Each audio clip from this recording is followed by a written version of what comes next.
I've had quite a few clients who have been laid off from their full-time jobs as a result of the craziness of 2020. And while I'm not that old, I do know something about that because I've been there. Twice.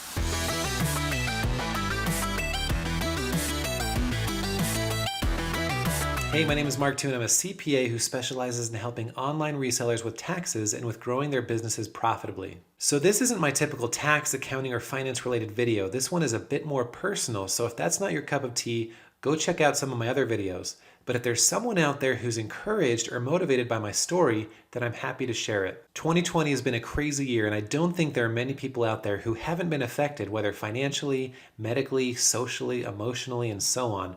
And while I wish I could address all of those, today I'll talk more about the financial as it relates to employment. Like I mentioned, I have a decent amount of clients who have been laid off recently from their day jobs, as well as other resellers that I've talked to. And it's hard for me to see them go through that because I want the best for them, and I've been there twice. But at the same time, I also recognize that with that kind of forced change also comes opportunity. And I want to tell you the quick version of what that has looked like for me. I graduated with an accounting degree in 2007 and got a job at one of the big accounting firms. I was recently married and had a baby on the way, and we found ourselves moving from Utah to Phoenix, Arizona. But just over a year into my new job is when the financial crisis of 2008 showed up. I was working 14-hour days, living in a one-bedroom apartment with a colicky little baby. And then I was told I was being let go, and it was really hard. I felt like I was checking all the boxes: school, job, marriage, kids, save money, and then all of a sudden that job piece was pulled out from under me. And at this time, I wasn't really aware of all the possibilities. I didn't see any other options other than to stay in public accounting.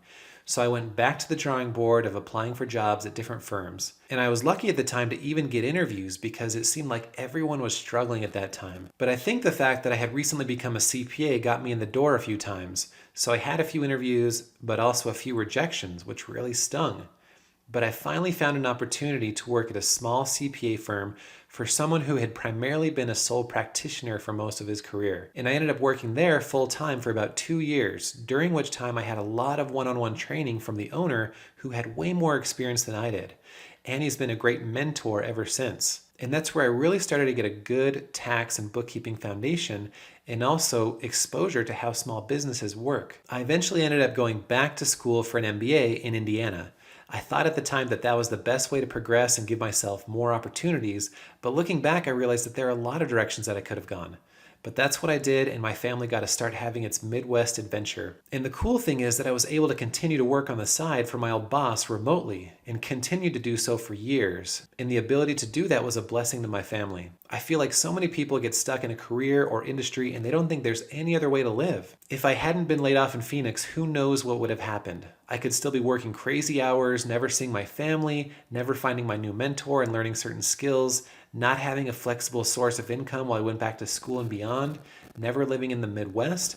All those things may have never happened. And the story picks up from there. After 2 years in Indiana, now with 3 kids, we moved to Southwest Michigan where I went to work in corporate finance for a big company. We loved Michigan and we fell in love with the Great Lakes, the freshwater beaches, and the down-to-earth people. I liked my company, but it eventually became evident that I didn't really thrive in the corporate environment. So after 4 years of working there, I ended up leaving for what I felt like was another exciting opportunity. An American division of a Mexican company had just relocated to my town and they were looking for a controller or someone to head up their finance division. To me, having lived in Mexico for a few years when I was younger, I thought this sounded like a lot of fun. And it was a lot of fun. I got to travel to Mexico, to California quite a bit. I made some really good friends and I was able to help do some important things. But long story short, the company ended up relocating the division back to California. And they didn't say my job depended on it at the time, but when they asked me if I would consider moving to California, I said no. No offense to you Californians out there. So I worked remotely from my home for a few weeks until I got the call. Now this one I was a little bit more prepared for. And just to back up a bit, my wife and I had been making plans anyway for me to leave this job and go live abroad. Ever since my wife and I got married, we've talked about going to live somewhere in Latin America just for the adventure of it. Part of the reason I took that job was to build my resume, to make coming back to the States and getting a job again a little easier. But when the call came, it still stung to hear I was being laid off. And I still had a lot of mixed emotions about it. But the timing worked out almost perfectly. And instead of me resigning with nothing, I got a modest severance which we added to our savings to go on our adventure. I could stop there and let you think that my life really wasn't that hard,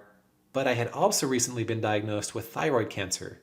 We had another baby who was barely 1 year old, making 4 kids in total, and we had a deadline to sell our Michigan house. So there was definitely some stress there. But we decided to press forward with our plans, and in May 2017, we got on a plane to Nicaragua.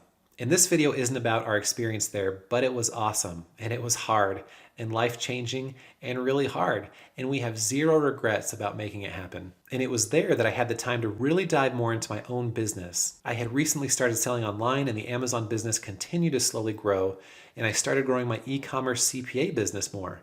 That's where I decided to write my ebook, Reseller Finance, and where I started selling that as a digital product for the first time. That's where I first explored the possibility that when we came back to the States, that maybe I wouldn't go get a job, but rather work for myself. When we came back, it was tough to feel like we didn't have a home base for a while.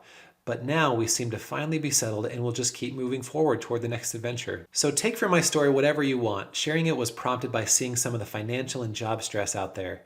I just wanted to give an example of how job loss and drawbacks can actually be turned into opportunities that propel you toward your goals. And not just me, I've seen a lot of people who have used their job loss as the kick in the pants that they needed to go do something that they'd only ever dreamed about or toyed with doing. I've seen it with some of my clients as well. None of this is to say that I've been in your shoes, because I haven't. No one's experience is exactly like yours. After having lived in Nicaragua for a year and seeing what real poverty looks like firsthand, I realize now more than ever how much I have to be thankful for, which is another thing I want to highlight, given that I'm posting this video right around Thanksgiving. And I recognize that there are people out there watching this who have gone through way harder things than I have. I'm not trying to say my life is hard, because I know I live a privileged life in many respects. I'm just sharing my experience about how some of the curveballs life has thrown me have actually changed my course for the better. Regardless of where you're at, I believe that if you can look for things to be grateful for each day, it can have a significant impact on your attitude, your outlook, and your life.